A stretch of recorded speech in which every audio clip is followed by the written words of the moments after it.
কিছু কিছু সময় না আমরা নিজেদের দোষেই কিন্তু নিজেদের ঘরে কিন্তু খারাপ আত্মাকে টেনে নিয়ে আসি।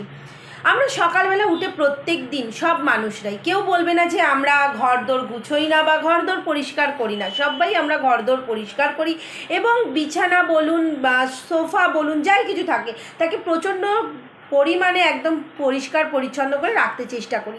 এবং যদি আমাদের কোথাও যাবার থাকে তা আমরা কিন্তু সেই পরিষ্কার ঘরটাকেই কিন্তু বন্ধ করে রেখে দিয়ে চলে যাই।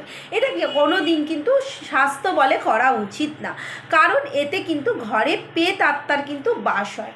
যখন আমরা ঘর থেকে বেরোচ্ছি বিছানাটা একটু হলেও আগোছালো করে রেখে দিয়ে যান। কোনো খালি সোফা থাকলে তাতে কিছু একটা ফেলে রাখুন এবং যদি খালি চেয়ার থাকে তার উপর কিছু ফেলে রাখুন।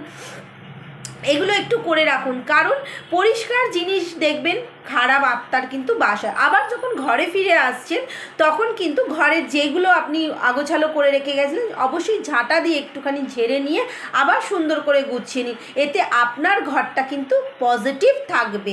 আমি যেই ছোট ছোট রেমেডিগুলো বলছি এগুলো একটু আপনারা ফলো করুন, এতে আপনাদের বাস্তু কিন্তু অবশ্যই ভালো থাকবে। এই ছোট্ট ছোট রেমেডিগুলো কিন্তু কোনো করতে আমি বলি যে পয়সা খরচ হচ্ছে না, এটা শুধু জাস্ট একটা স্বাস্থ্য মতে আমরা কাজ করছি। এগুলো করে দেখতে পারেন, করে দেখলে অবশ্যই দেখবেন আপনাদের ঘরও কিন্তু সব সময় পজিটিভ থাকছে।